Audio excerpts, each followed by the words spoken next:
Bienvenidos a Café de Datos de Datlas. Somos tu destino para aprender sobre ciencia de datos y analítica. Con más de 150 episodios y 80,000 reproducciones, invitamos a líderes en transformación digital y emprendimiento para compartir sus conocimientos. Este podcast es perfecto para quienes buscan innovar y liderar con datos. Acompáñanos y descubre cómo los datos pueden impulsar tu éxito, porque los datos van mejor con café. Buenos días, buenas tardes, buenas noches, bienvenidos a Café de Datos, este gran podcast que justamente está viendo el cierre del 2024 desde tu aparato auditivo. El día de hoy tenemos otro episodio bonus, un episodio bonus con un gran colega que llevamos tantos años esperando y que justamente venimos a hablar de inteligencia artificial, de dicotomía y aparte esperemos que le abonemos algo de diálogo filosófico a esta reflexión el día de hoy. Pero antes de eso, te quiero presentar a Ricardo. Ricardo Alanís es un experto mexicano en ciencia de datos e inteligencia artificial, radicado en Monterrey, Nuevo León, México, con más de una década de experiencia en el campo. Hasta hace poco se desempeñó como director de datos en Nowports durante 5 años, donde lideró iniciativas de inteligencia artificial y análisis de datos. Es además egresado de la Universidad de Londres con una maestría en ciencia de datos e inteligencia artificial. Combina su trabajo profesional con la docencia en instituciones como la UNAM Autónoma de México y su labor como mentor en Springboard.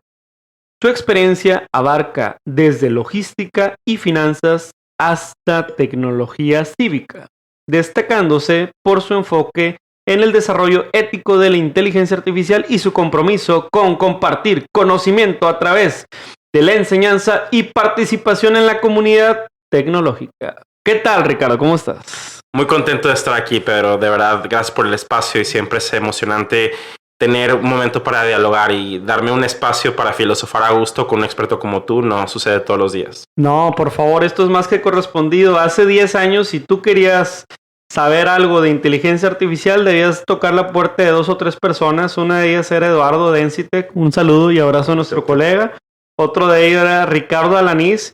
Y pues párale de contar a algunas personas de la India en YouTube, ¿verdad? Entonces creo que sin duda alguna Ricardo siempre ha estado ahí un poco como que encarrilando, ¿no? Encarrilando esta conversación, encarrilando el entusiasmo hacia la ciencia de datos. Y más de otros entusiastas que considero yo pueden llegar a ser hasta restrictivos, pues motivando a justamente codear con causa, como lo podemos ver, ¿no? Colaborar, creo que la cuádruple hélice de la sociedad civil, gobierno, la academia y la innovación cívica, la ciudadanía, siempre pueden traer cosas nuevas si abren su mente, si colaboran de manera abierta, si reconocemos nuestras posturas de cada quien, sabiendo que todos estamos buscando algo y no todos somos muy malos. La verdad es que todos tenemos un objetivo que tiene una justificación y ese objetivo, sea económico, social, académico o de hacer el bien, siempre pueden convivir entre ellos y si tenemos la capacidad de dialogar con apertura y con transparencia. Me encanta el diálogo con apertura y con tolerancia. Y justamente en ese arranque, mi buen Rick para los amigos, queremos preguntarte, César, yo, en la comunidad aquí de Café de Datos, si tú te pudieras tomar un café y tener este diálogo abierto con cualquier personaje de la historia, ¿con quién sería y qué le preguntarías? Qué gran pregunta. Me va a tomar un segundito para pensar y no contestar del top of my mind. Bueno, la persona con la que me gustaría tener esa conversación es con Eugenio Garzazada. Eugenio Garzazada, don Sí. Eugenio Garzazada. Así es, con don Eugenio Garzazada. Creo que estoy sesgado porque he estado conviviendo demasiado con el centro. Claro. Y las ideas del liderazgo humanista.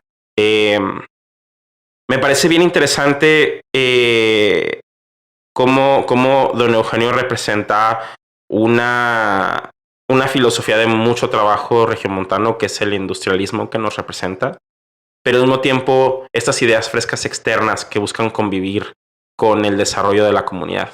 Completamente de acuerdo. Y conversaciones que son difíciles de tener y con un enfoque que están basadas en la ganancia económica. Es decir, no está peleado el poder tener un desarrollo económico de revenue, de entrada de dinero, con un beneficio para buscar el propósito de cada persona en las organizaciones.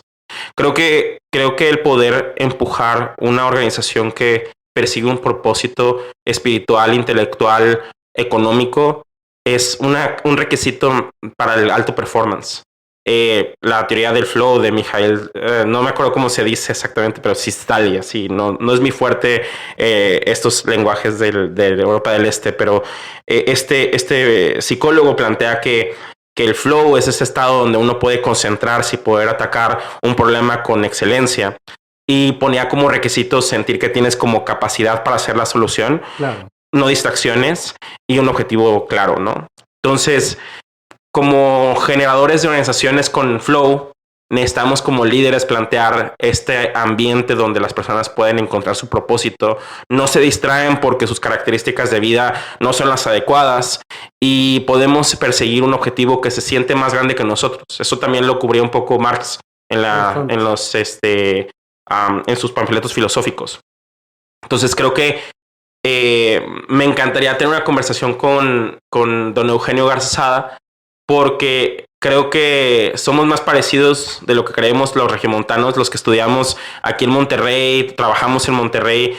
Mucha de la filosofía con la que llevamos nuestra vida hereda un poco esa tensión entre lo industrial y lo familiar. La carne asada que tenemos los fines de semana, que convive con nuestra filosofía de trabajo y no cansarnos, pero sacarle el jale adelante.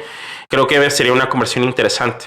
También creo que es una persona que era en su tiempo un adelantado de las decisiones basadas en datos. Creo Muchísimo. Que también sabía que tenía sesgos y que los sesgos los combatía enriqueciendo su punto de vista con el punto de vista de todas las personas. Hace poco me tocó ver justamente en el Museo del Centro sus notas, de que iba por todos lados tomando notas de lo que la gente decía, ¿no? Entonces me parece muy enriquecedor. Yo sé, esto no es un anuncio pagado por parte del TEC o por el centro, pero estoy súper inspirado el día de hoy y me encantará saber más sobre don Eugenio y cómo nos influencia a las personas que estamos viviendo en Monterrey y cómo también, pues, su sueño permanece en todas las personas que estamos en eso, ¿no?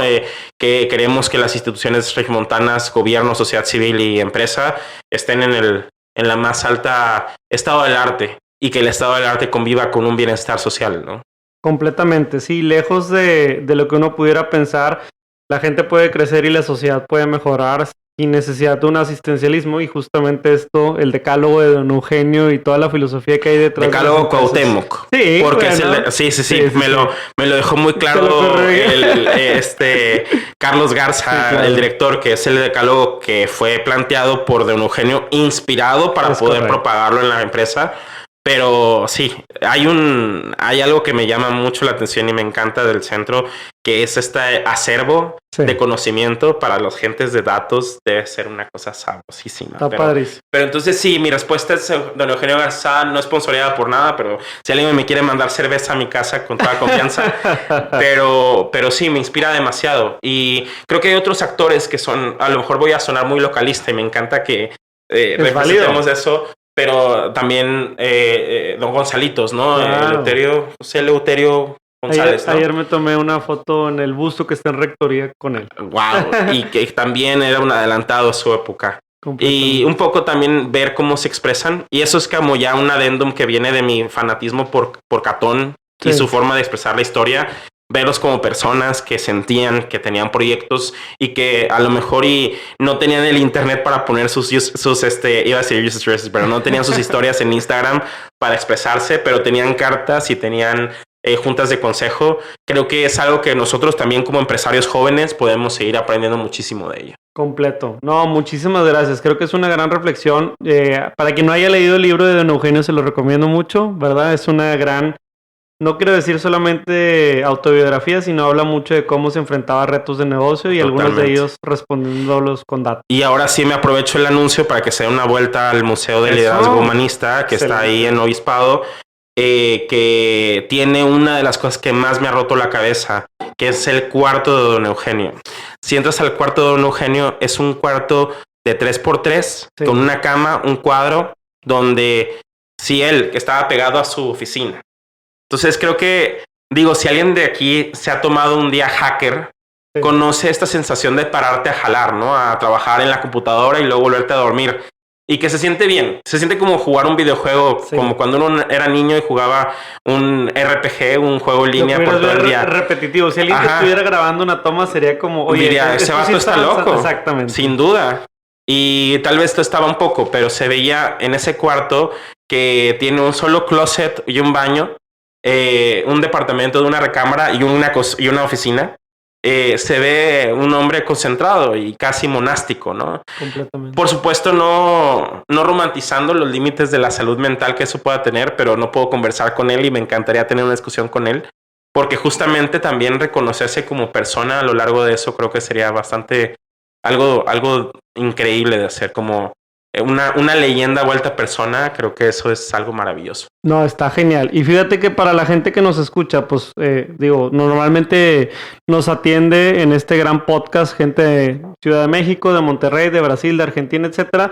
Pero el común denominador es gente que está en proyectos de tanto ciencia de datos o de transformación digital.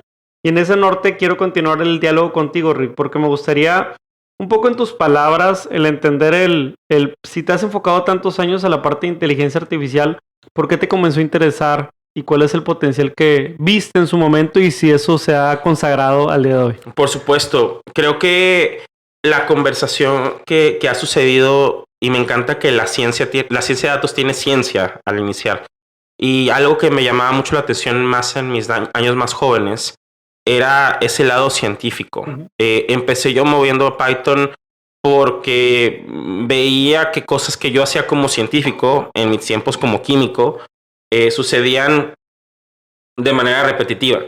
Yo tuve la bendición y o maldición. La verdad es que soy de esas historias de vocaciones que uno quiere irse por otro lado y como que ya regresas. Porque mis papás son programadores. Mi mamá era programadora, líder de programación. Hace poco me enseñaba ella una organización de datos de los 70s. A ver si les mando el attachment. Sí, pero está bien interesante cómo se hacía esta transcripción de datos y toma de decisiones con información estructurada que terminaba digitalizándose. No hay nada nuevo bajo el sol, me hace pensar, ¿no? Y mi papá también era más del lado de TI. Tuvimos esta discusión, cómo proyectaríamos los roles de mi mamá y de mi papá en este entonces. Mi papá sería el TI, el director de TI, y mi mamá sería como la directora de desarrollo, ¿no? En ese entonces. Entonces... sin PM. Sin PM, sí. De hecho, es un tema que hablamos, ¿eh? Mandaban al programador a hacer preguntas de requerimientos. Wow. Entonces, imagínate, digo, quienes sabemos la gente de producto ayuda muchísimo a hacer esos traductores. Nosotros a veces, bueno, yo personalmente suelo ser medio ñoño y batallo en hacer esta traducción. Pero bueno, es algo interesante que ya sucedía en aquel entonces. Estaba los requerimientos, los objetivos humanos en el centro de lograr los objetivos. Pero bueno, mis papás eran tecnólogos, me tocó nacer con computadoras, pero yo tomé la decisión de estudiar ingeniería química porque no quería estar pegado en la computadora, ¿no? Vaya. No se logró. El objetivo definitivamente quedó incompleto, pero en ese proceso de estudiar ingeniería química aprendí muchísimo del rol de conceptualizar un proceso. Cómo hay cosas que suceden a nivel molecular y que terminan reflejándose a una variable sistémica. Por ejemplo, tienes la colisión de moléculas que chocan y forman otro reactivo, ¿no? Claro. Eso tiene una velocidad que se describe con cierta fórmula, con cierto modelo. Esa capacidad de traducir a modelos, eso es lo que se dedica a hacer la ciencia de datos. Y la colisión es tal vez el lead generation, el que alguien quiera comprar en tu empresa o que tenga anomalías en su proceso, ¿no? Correcto. Entonces, una situación análoga que tal vez lo traduces a algo que llega a ser digitalizado. Digitalizas el significado de esa... Haces un modelo, ¿no? En ese significado amplio de modelo, que es hacer una caricatura de la situación real. Entonces, me parece bien interesante que a lo largo de mi carrera lo que pasó es que me daba cuenta que las personas que más hacían ciencia, a veces sus decisiones administrativas no sucedían basadas en datos. Algo que me llamaba mucho la atención en aquel entonces es que en México teníamos solo una fracción del presupuesto para hacer ciencia, pero teníamos más temas de interés nacional de investigación. Sí. Entonces, comparación con otros países desarrollados. Entonces teníamos un pastel más pequeño y dividido en más rebanadas, ¿no? Ujú. Entonces eso me llamaba demasiado la atención y me empecé a preguntar, ¿por qué el experimento más importante que tenemos en la humanidad, que somos nosotros mismos, no tienen suficientes datos? Ujú. Y eso me llevó a explorar esto junto con Codeando México. Claro. Me abrió la puerta cuando todavía no había tantos científicos de datos. Juan Pablo Escobar, que es el director hoy de Cívica Digital, en aquel entonces director de Codeando México, me dice, Rick, hazme una presentación de las 5 cosas que podríamos hacer con ciencia de datos en Codeando México. Claro. Esa fue mi entrevista Y con así, ellos. así conectaste Y con así él. conectamos. Y de ahí fue una maravilla. Me tocó recorrer el país, conversar con gobiernos, asociaciones civiles de cómo usar sus datos. Y cuando terminó esa misión conmigo, me abrió la puerta Alfonso de los Ríos para hacer lo mismo en transparencia, pero en logística. Ahora, quiero poner el dedo en el renglón en esta experiencia cívica de Codeando México, que por cierto, Juan Pablo ya ha estado en este programa y ayer fue uno de los reconocidos por los 100 de Bloomberg, que también ahí bien trabajado. ¿Y qué es tecnología cívica? ¿Qué es eso? La tecnología cívica es la capacidad de hacer tecnología con y para la ciudadanía. Okay. ¿Qué significa hacer tecnología para la ciudadanía? Significa escuchar lo que nos duele como comunidad y tratar de usar la tecnología para resolver para generar las soluciones. ¿Qué significa generar una solución? Bajar la cantidad de energía, dinero y recursos para que algo sea factible. Entonces, podemos pensar que la tecnología cívica puede hacer solo un bot. Imagínate si tienes que resolver los problemas del registro civil y tienes que cómo sacar un acta de nacimiento, cómo casarte. Si eso sucede con una conversación con una persona y en esa conversación suceden pasos, ¿por qué no traer un agente inteligente que pueda ayudarte a resolverlo? Sin embargo, ¿es eso suficientemente sensible a los problemas? Uh-huh. Puede traer otros problemas ciudadanos. Entonces, no solamente es meter tecnología por tener tecnología, es construir con y para la ciudadanía. Es decir, escuchamos, implementamos y vemos si estamos dignificando y aumentando la eficacia de los servicios públicos gracias a lo que estamos implementando. Pero los ciudadanos tienen que estar en la mesa, por lo que entiendo. En la mesa y validando y como jefes casi. Claro. ¿no? Entonces, la tecnología cívica está sustentada en este optimismo tecnológico que a veces puede ser un poco naif, puede ser un poco inocente, pero es la importancia de escuchar nuestras necesidades y creer que podemos construir un puente gracias a ello.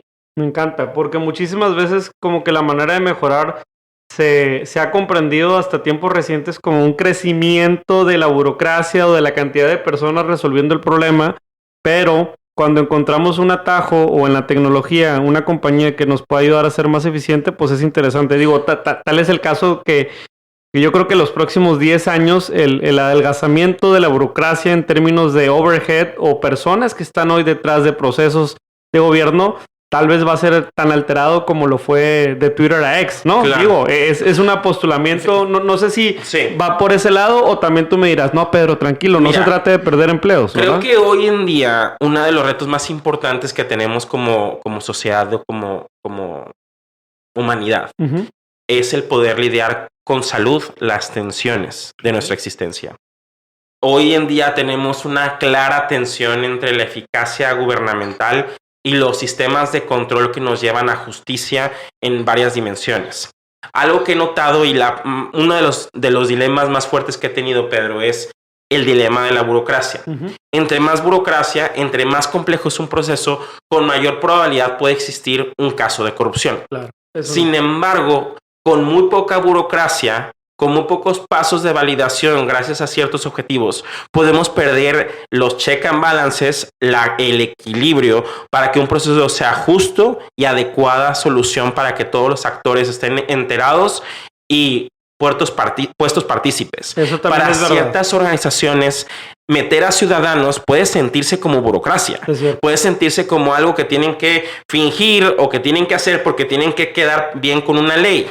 Entonces, lo más importante de esa tensión es encontrar el equilibrio con respecto a entregar valor dentro del sistema de valores que se plantea. No queremos solamente plantear el valor capitalista, sino como hablábamos con don Eugenio, el equilibrar la dignificación y el propósito de las personas a lo largo de la solución de los problemas. Queremos sentarnos a la mesa y decir cuál es la mínima burocracia viable con la que podemos lograr la estandarización y cultura de datos adecuada para que nuestro sistema sea sostenible, pero a la vez no tenga puntos de ineficiencia gracias a las operaciones humanas. Porque hoy en día necesitamos un gobierno. El gobierno de datos es, por ejemplo, una justificación importante de algo que puede identificarse como burocracia, pero si uno no tiene confianza en su información, la inteligencia artificial va a ser garbage in, garbage out, va a ser basura adentro, basura saliendo, ¿no? Entonces, ese manejo de esa dicotomía, de esa tensión, es lo que hoy como líderes tenemos que enfrentarnos, a no vendernos a ideas parciales que nos polarizan. Creo que mucha ansiedad nace de esa polarización porque queremos llegar al óptimo, a lo que debería de ser, pero hay una solución óptima que a lo mejor se sale de lo que debería ser para otra empresa, para el universo según el entorno de datos de otra organización y en mi cosmos, en mi universo, ¿qué implica hacer una solución? Entonces, en la tecnología cívica, esa construcción con y no para, tiene una tensión interesante de cuántos recursos usas. Porque si yo vengo y le digo a mi gobierno estatal que hagan una solución, pero que se sale en costos de lo que están haciendo hoy, no tiene sostenibilidad. Correcto. No tiene sentido lo que planteo. Entonces, en el P&L, en una empresa, al final de hacer el balance, tiene que salir que esta intención pueda ser justificada con ejecución, ¿no? Explora los Retos Academy 2025. Impulsa tu carrera con los cursos más completos en analítica y gestión. Storytelling con datos usando Power BI. Fechas: 27 de enero al 25 de abril. Técnicas introductorias a la analítica de datos, R y Python. Fechas: 23 de mayo al 22 de agosto. Gestión de proyectos. Fechas: 23 de mayo al 1 de julio. Iniciamos el 27 de enero de 2025. Sé parte de la comunidad que está transformando el mundo de los datos. Inscríbete ahora en nuestro marketplace y asegura tu lugar. Está muy interesante. Sí, fíjate, te lo pregunto en ese norte de tratar de entender mejor esa dicotomía que propones y dentro de esa dicotomía creo que son diálogos que no solamente se deben dar en el liderazgo, sino en cualquier persona que también esté entrando, ¿no? Mucha gente que nos escucha también entra, ¿verdad? O es de reciente ingreso al mundo de la ciencia de datos. A lo mejor viene de carreras de políticas, de finanzas, también de humanidades. Ojalá mucha gente de humanidades, porque es necesario más gente de humanidades en ciencia de datos. Pero a donde quiero llegar es como esa parte de esa dicotomía donde se puede analizar más. Es una reflexión personal. A lo mejor tú con tu bagaje y con tu conocimiento tienes de dónde hacer contrastes, etcétera, pero ¿dónde le propondrías a alguien que pueda aprender o analizar eso con más eficacia? Sí, me parece que viene de la observación de nuestros objetivos como organizacionales. Claro. Me parece que quien está entrando desde lo operativo, especialmente en tecnología, puede ver esta dicotomía en el impulso que tiene la inteligencia artificial de tener el estado del arte. Ya. Creo que todos en la inteligencia artificial estamos con un FOMO permanente, un fear of missing out permanente de lo que deberíamos de saber. Correcto. De lo que deberíamos de aspirar a tener en esta hiper como universo de herramientas y metodologías, y tienes que sabértelo todo. Y Pedro, si te quieres decir un data scientist senior, no, ¿qué implica en herramientas? ¿Qué implica en conocimientos? Mañana, ¿y qué implica en tu organización? Entonces creo que muchas personas en lo operativo viven esta tensión de quién debería ser yo como ingeniero de datos, ingeniera de datos. ¿Quién debería ser yo como analista de datos? Y creo que algo que es bien interesante es reconocer que el unicornio no existe. Y esto lo entendimos hace años, con que no todos éramos científicos de datos. Y ahora creo que los científicos y las científicas de datos vienen en un espectro correcto de perfiles que podemos o no tener visibles o entenderlos o definir. Esto es un científico de datos. Y creo que me ha tocado ayudar mencionabas en mi descripción como lo de Springboard. En Springboard he tenido el privilegio de ayudar cuantitativamente y claramente a 60 personas entrar de otras áreas del mundo a ciencia de datos, ¿no? Genial. Así, uno a uno, persona por persona, buscando sus entrevistas y demás. Y me ha sido maravilloso ver lo que es traer a un neurocientífico con doctorado a entrar a una compañía que están haciendo audífonos que te miden señales cerebrales. O traer a un psicólogo, una psicóloga, a hacer análisis de datos para marketing que esté cercanos y que atiendan las necesidades de quien escucha. Esa planteamiento de unicidad que nos da la particularidad de nuestros perfiles. Sí. Es algo maravilloso y que si lidiáramos con esta tensión como lo que debo de ser, uno se vive con una frustración permanente del perfil que deberíamos de construir y no disfrutamos que estamos creciendo como senior en nuestro seniority y terminamos con un ¿cómo te diré? Como síndrome del impostor. Correcto. Soy un senior data scientist, pero bueno, es que he trabajado en uno o dos lugares y no era como el lugar del estado del arte. Y resulta que cuando ves a todas las personas, estabas haciendo lo más adelantado de lo más adelantado. Pero como tu mundo era ese, pues no alcanzas a ver que lo estabas haciendo. Entonces creo que ese manejo de la atención de lo que debería ser y lo que es, algo que hablaba también con un gran líder de marketing esta semana, es esa frase cuando aparece debería. Tú deberías, yo debería, él debería. Plantea una proyección que a veces organizacionalmente refleja que alguien no ha mapeado una necesidad o que estamos con un arquetipo o una expectativa que no está basada en datos. Es cierto. Entonces, creo que podemos lidiar con esa dicotomía o esa tricotomía o sea, tantas ideas exista como viviendo el perfil y sabiendo que estamos resolviendo nuestro propósito y el propósito de la empresa y estamos logrando esos objetivos con claridad y con datos detrás de ello. Sí, y no, agradezco mucho esa aclaración. Fíjate que de alguna u otra manera, esa es la verdadera democratización de los datos, ¿no? O sea, en el momento en el que no solamente lo dejas llevando el dato a todos, sino el conocimiento que implica. Y creo que tú hiciste mucho de esto en otra organización en la que participaste. Esta organización me quiere vincular al siguiente tema contigo, que es la parte que te tocó en Nowport. Claro. Entonces, cuéntanos en este caso en donde tú, siendo líder de iniciativa, pues justamente no te tocaba hacer que un equipo, ya no de expertos solamente, sino de entusiastas por querer emprender, por querer avanzar y por querer crear cosas interesantes en logística, pues tú estabas respaldando muchas de esas iniciativas. Cuéntanos un poquito cómo era el rol y cuéntanos un poco cómo justamente ponías en práctica esto que ahorita nos comentabas, ¿no? Sí, me parece genial. Creo que, de hecho, el primero o segundo año de Nowports tiene varios de los componentes de lo que debería ser un director de datos. En aquel entonces, Poncho de los Ríos, fundador, junto con Maximiliano Casal, dos grandes, brillantes personas, claro. Increíbles, sobre todo buena plática en Alto Mar. Buenísima plática. Me invitan a platicar. Una gran amiga, ahora Eli, me invita a platicar sobre la comunidad junto con Poncho. Yo no sabía que era una entrevista. Le digo de broma a Eli que me trajo con engaños, ¿no? Pero hablamos sobre la comunidad. A Poncho lo conocía justamente de una discusión también rica en la comunidad sobre Python contra JavaScript. Claro. La gente que me conoce sabe mi postura sobre ello. No la voy a dejar en the record, pero es una broma que digo seguido, ¿no? Pero justamente me invitan a hablar de la comunidad y eso me pareció como un gran arranque de una gran conversación sobre cómo se ve hacer ciencia de datos en el ambiente latinoamericano, ¿no? No solamente en México, sino en Latinoamérica con una visión global, ¿no? También una cosa que digo es que cuando entré a Nowports yo hice un poco de trampa. Sabía que cuando alguien con la cantidad de seed round que traía a Nowports, que es más de $5 millones, pues estaba como medio...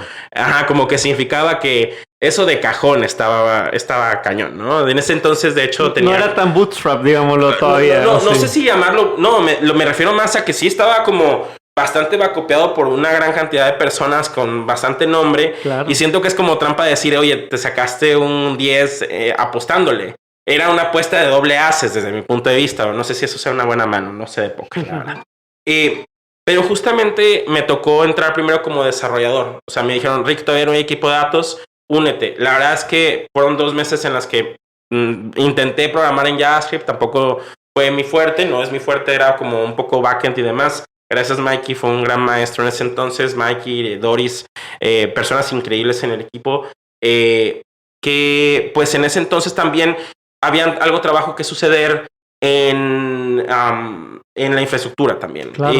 Habían algunas cosas de deploys y de CI/CD que juntando los puntos después viene a ser una de las partes más importantes de una filosofía que es DataOps, que tomé como base y me ayudó muchísimo después. Pero como decía, no podemos pasar un podcast sin citar a Steve Jobs. Uno no puede conectar los puntos hacia adelante, solamente uno los conecta para atrás, ¿no?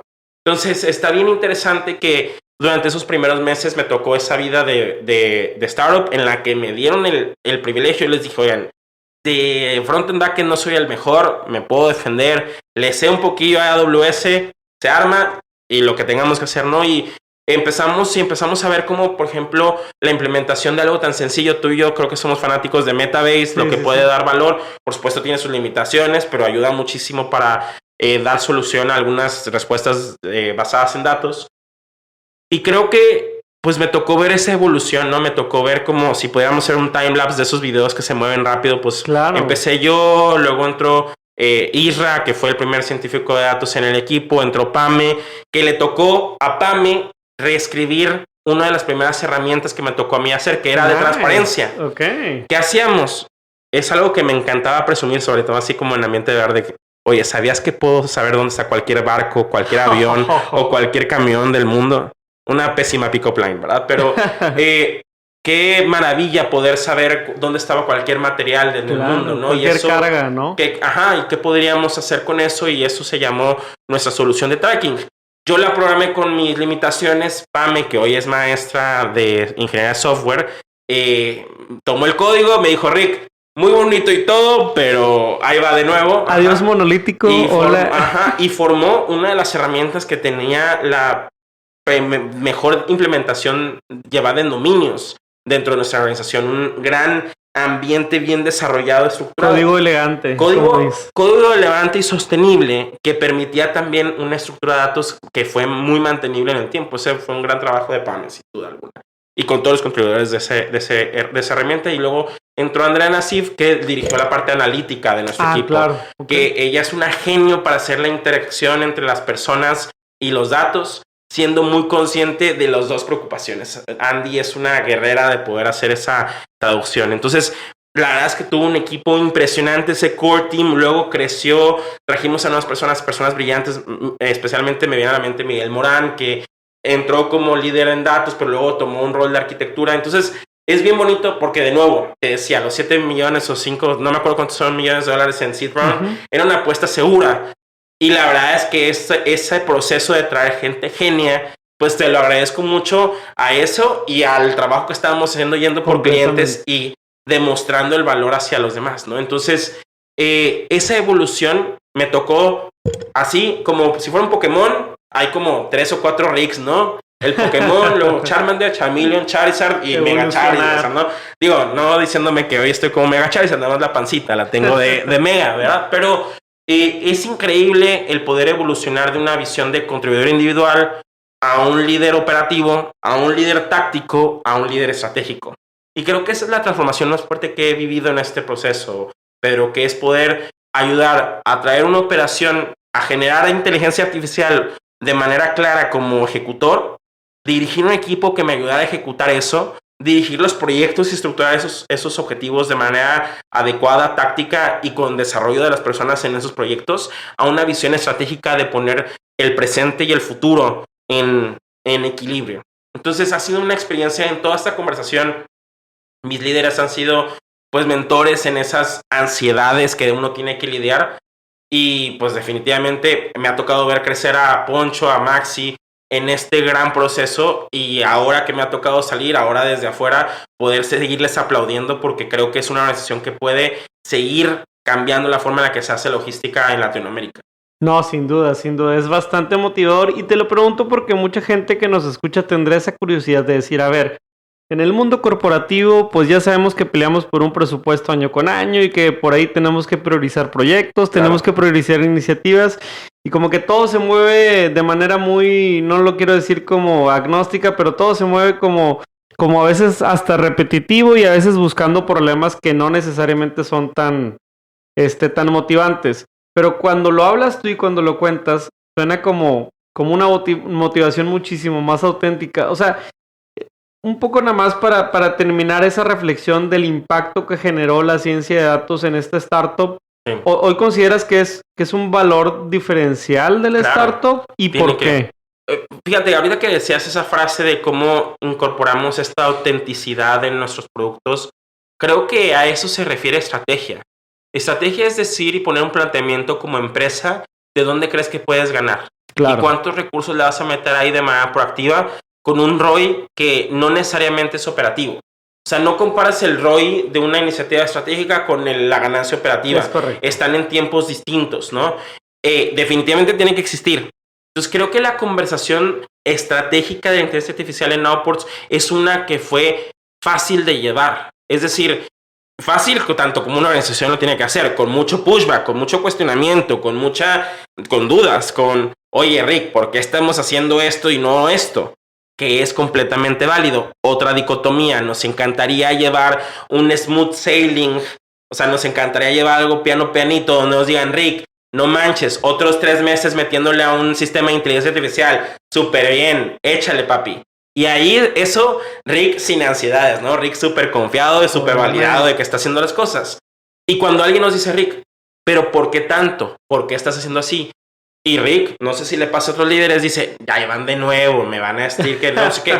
Y la verdad es que esa tensión es todas nuestras personas en la organización haciendo su chamba a un equilibrio adecuado donde el P&L haga sentido. Correcto. Creo que Nowports es un lugar donde esa discusión es saludable. A mí me tocó salir de Nowports conversaciones muy ricas todavía sobre cómo priorizamos y cuáles cosas, dónde estamos ganando para que nuestras personas que estaban cotizando, coticen en friegue con un chorro de seguridad, cosa que una transparencia que da mucho valor a toda la comunidad, a todas las empresas que colaboran con nosotros. ¿Cómo damos un mejor servicio? Correcto. Entonces, eso todavía son preguntas fundamentales llevadas de negocio, centradas en el P&L, el revenue y el profit, que llegan a estar en el P&L, pero que podemos emocionarnos a contestar. ¿Lo queremos contestar hoy o lo queremos contestar en medio y largo plazo? ¿O cómo vamos a contestar a largo plazo?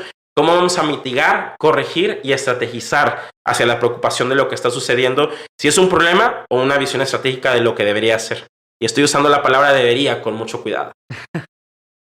Estamos de regreso en Café de Datos. Estamos charlando con nuestro colega Rick Alanís, que si bien estuvo muchos años en Codeando México, en comunidades como Springboard y también en Nowports, pues hoy en día nos ha platicado de cómo ha llegado a estos pasos de su carrera, qué reflexiones tiene sobre la inteligencia artificial y también nos ha compartido algunas de las tecnologías que son sus favoritas. Ahora, Rick, estamos de regreso y te quiero preguntar sobre tus siguientes pasos. Y para fundamentar tus siguientes pasos y ahora que sales de Nowports, ¿hacia dónde te gustaría dirigirte?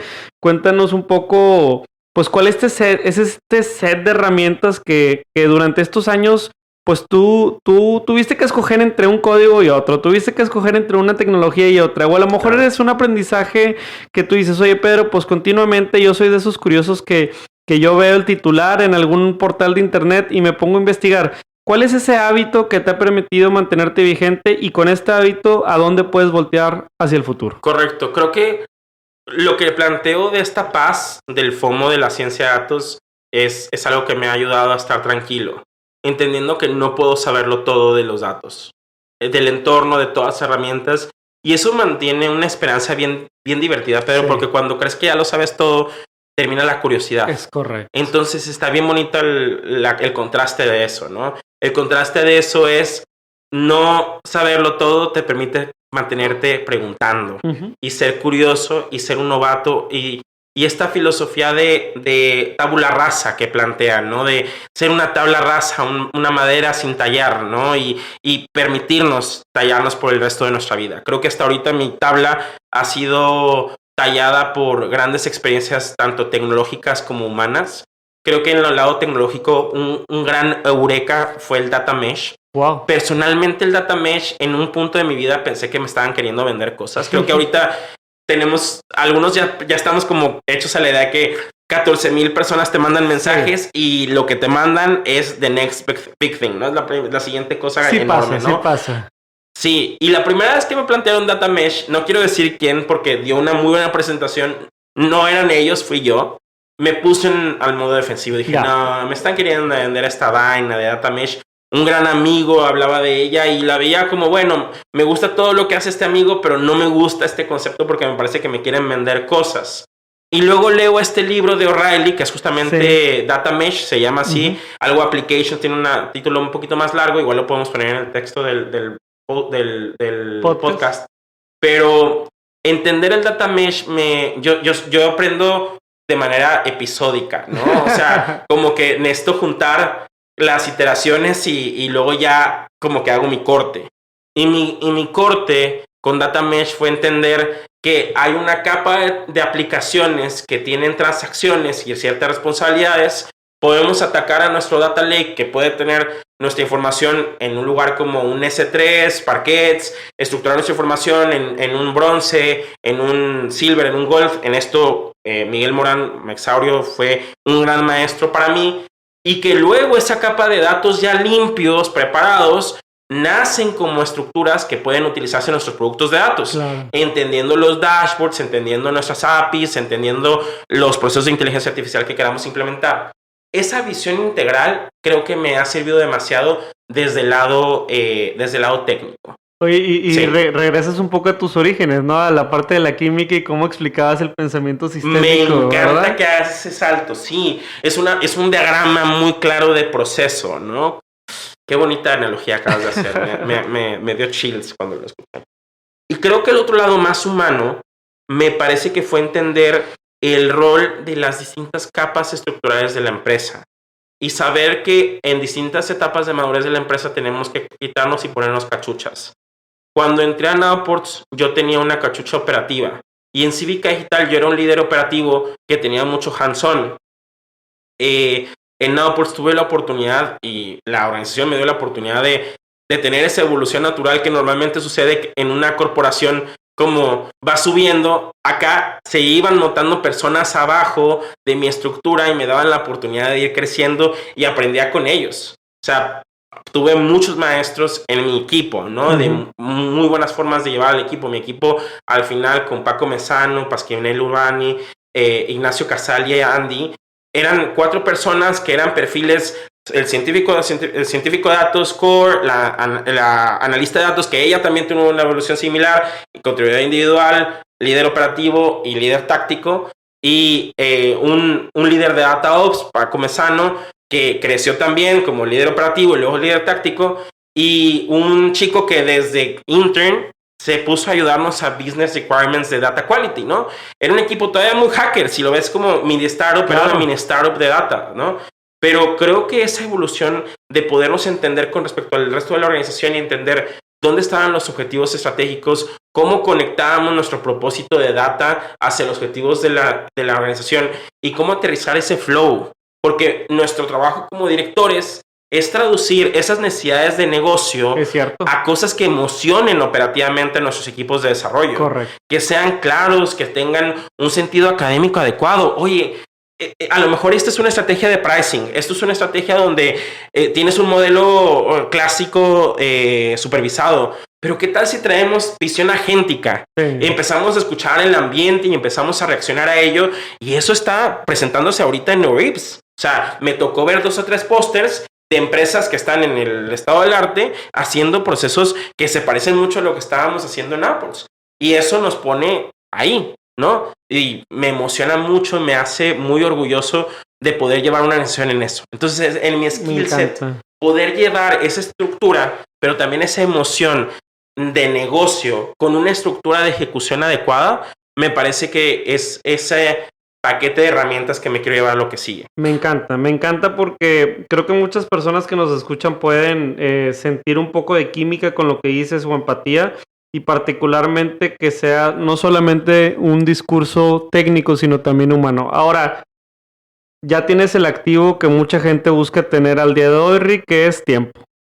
Y ahora que regresas con un set y con una caja de herramientas que ya no es tan ligera, porque hoy está cargada de habilidades y de conversaciones, de relaciones y de todo este cúmulo de bagaje que llamamos experiencia, si lo combinas con tu tiempo y la perspectiva hacia el futuro, ¿qué viene para Rick? ¿Qué viene para Rick y qué potencialmente estás viendo como nuevos proyectos? Sí, veo 3 realidades bien interesantes que de ahí voy a saltar la ejecución y que voy a permitir. Hay algo que me encanta, que es la energía de activación dentro de la química, que es la energía que necesitan 2 reactivos para que una reacción química suceda. Y se puede calcular, ¿verdad? Y se puede calcular. Y de hecho, cuando tú tienes un catalizador, que es una palabra que usamos mucho en el cotidiano, lo que pasa en una reacción química es que una reacción que sucedería con una energía de activación, si pones un catalizador, es energía baja. Ya. Es decir, la cantidad de energía que tienes que ponerla. Entonces, creo que hay una buena cantidad de catalizadores para 3 cosas bien interesantes. La primera es que hoy más que nunca hay oportunidades para tomar un problema y resolverlo y plantear una forma distinta para hacerlo. Sin querer llegar con solucionismo tecnológico optimista, pero escuchando las necesidades de los clientes, saltándonos pasos. Me emociona muchísimo lo que está sucediendo entre la combinación de inversionistas que están emocionados por cambiar las cosas con recursos de código y aceleración, tanto operativos como procesos ágiles que escuchan necesidades y se concentran en hacer experimentos de manera iterativa, y las herramientas para codear más rápido y mejor. El open source, ¿no? También y increíble también el open source están ahí. Mm. Y esta evolución también emocionantísima que la platicaba con Eduardo hace poco, que es la capa open source que luego da lugar a un negocio. Sí, eso me parece una increíble cosa emocionante. Muchas cosas de Apache que hoy están en el sustento de lo que estamos en la revolución de datos empezaron como proyectos open source de una perspectiva construida por comunidad. No se diga lo que estamos montando de GPTs, ¿no? Sí. Estas empresas de billones de dólares nacen de una colaboración y apertura de GPTs que GPT-2 todavía era súper abierto. Hay conversaciones muy interesantes sobre ello, pero no vamos a entrar en ellas, ¿no? Pero justamente este entorno tecnológico es un campo fértil, ¿no? Y a mí me emociona muchísimo la participación que vamos a tener nosotros, más en algo como Monterrey, donde tenemos una industria madura que tiene oportunidades para cuestionarnos cómo hacemos las cosas. Claro. Esa industria madura me lleva al segundo punto que también me emociona, ese equilibrio burocrático para la siguiente generación de empresas. Hay una realidad. Las empresas en el futuro cercano ya no son empresas que tienen departamento de TI. La mayoría de las empresas pasan a ser empresas de tecnología, claro, que hacen cerveza, que hacen logística, que hacen X, ¿no? Entonces, en esta reconstrucción o deconstrucción de las empresas viene un reconocimiento de las bases de datos y con ello un entendimiento de los errores o los procesos de calidad de datos que vienen de esa burocracia mínima viable de gobierno de datos. Correcto. ¿Cuál es la justificación? Si tenemos un buen gobierno de datos, podemos montar con confianza los procesos de inteligencia artificial y esa secuencia de informar, automatizar y pasar por y aumentar a nuestras personas para que podamos hacer procesos que son sostenidos de inteligencia. Entonces, me parece muy emocionante en estas conversaciones regiomontanas, mexicanas, latinoamericanas, mundiales, de llevar una empresa madura, de ser una empresa de X a ser una empresa tecnológica que hace X. Claro.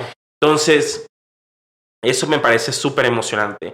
Y la tercera es que me emociona mucho ese ambiente de código abierto, en el cual se siguen construyendo nuevas tecnologías para agentes que hagan razonamiento y que solucionen problemas, pasando con el porcentaje de solución algo más como sostenible para automatización. Me pareció muy interesante una presentación que dio Andrew Ng en una conversación de inversionistas sobre la mejora del código autogenerado según, nomás haciendo la pregunta directa a la inteligencia artificial, preguntándole con mayor detalle, trayéndoles nuevos recursos, o iterando o como aumentando, poniendo un ejemplo positivo, ¿no? Y veíamos un aumento de 1 o 2 generaciones hacia arriba. Es decir, si tú tenías un GPT-2 de solución directa, se portaba como un GPT 3.5 si le ayudabas por la ayuda de traerte contexto y solucionarlo. Entonces, creo que la humanidad tenemos una oportunidad interesantísima que estos 2 años, 3, personas como el líder de Salesforce está empujando fuertísimo en su estructura la visión agéntica. Me parece interesante que un potenciador de los agentes de ventas, que es uno de los agentes más claros que tenemos en el negocio, también tiene una visión agéntica de cómo implementar sus procesos. Entonces, en esos 3 hay 3 rigs que tienen una energía de activación, ¿no?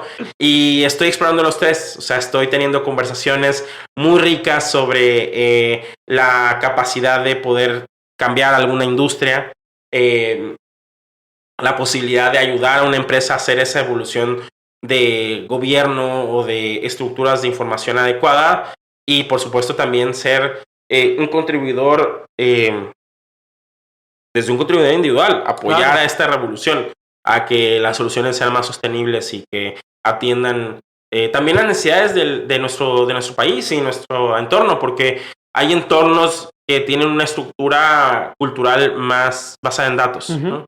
Entonces creo que hay una oportunidad interesante de qué significa inteligencia artificial para México. Completamente. Me encanta y hay muchos puntos en los que coincido, particularmente el punto en donde el dato reconocido como activo, pues no solamente tiene que ser como algo que la empresa reconoce como activo, sino que un país y una comunidad lo resuena como activo. Y eso habilita pues cualquiera de estas tres oportunidades. Ahora, de manera transversal hay algo en lo que creo que fue la primera vez que platicamos, hace un par de años, pero hablábamos sobre ética de datos, ¿no? Sí. Y ética es un discurso que es muy populista, pero es poco objetivo cuando lo llevamos a los datos, porque inclusive la otra vez tuve un caso muy específico, pero estaba corriendo un agente, etcétera, empezó a alucinar y alguien me dijo, pero es que eso no es ético. Y yo, es que eso es un margen de error. Claro. Y luego, entonces, fue como un poco complejo llegar a conciliar sobre si un margen de error o una alucinación per se, aunque no es lo mismo, pero es per se, y o sea, no era ético. Entonces, transversalmente en estos tres RICs, ¿dónde entra la parte de la ética y cuál es tu opinión sobre la importancia, no? Sí, creo que el ser un profesionista autoobservado, reconociendo nuestras tensiones.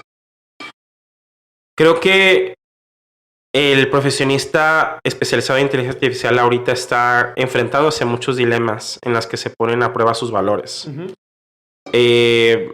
Creo que la capacidad de poder traer nuestros valores personales a la conversación económica, de objetivos profesionales, del objetivo como organización, creo que es una capacidad que viene de un propósito. Uh-huh. Y nos está haciendo un cierre bien bonito con lo que hablábamos de Eugenio Barza. Uh-huh.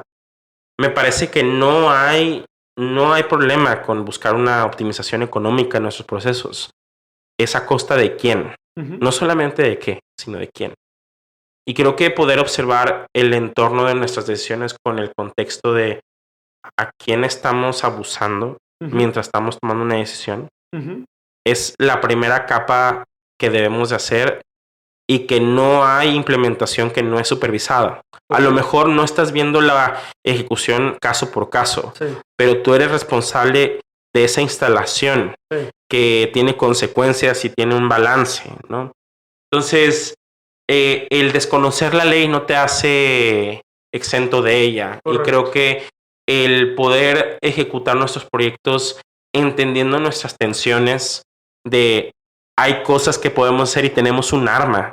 O sea, al tener la inteligencia artificial, tenemos un arma que un día, hoy la podemos como sintetizar y contener en una interfaz muy clara, pero más y más se va a ir integrando a nuevas interfaces, a nuevas proyecciones en nuestra vida, en nuevos lugares donde hay falsos positivos y falsos negativos. Es correcto. Entonces,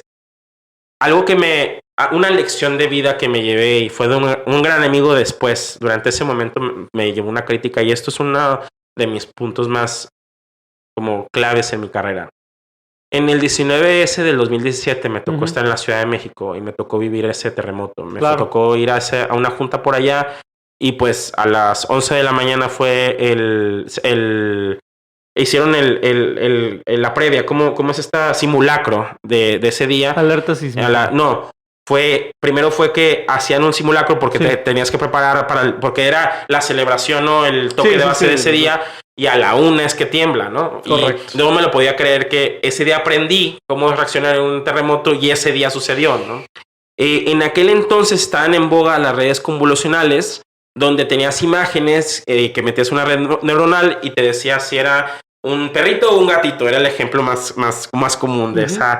esa vaina, ¿no? Algo bien interesante es que cuando sucede el terremoto me doy cuenta que en un handle de Twitter la gente estaba mandando fotografías de sus grietas y expertos marcaban esas grietas como riesgosas o no riesgosas. Entonces, si era fotografía, ya había una clasificación donde era riesgosa o no riesgosa. Había un algoritmo potencial ahí, Claro. ¿no? Subo el código a un repositorio de GitHub, que donde la gente estaba subiendo sus contribuciones, y un gran amigo, Jesús Ramos, Chu Claro, Ramos, Chuy, sí. que es, creo, una de las personas, puntos de referencia del país de cómo tomar decisiones éticas con respecto a los datos. Hoy día muy exitoso en un centro de investigación, tengo entendido.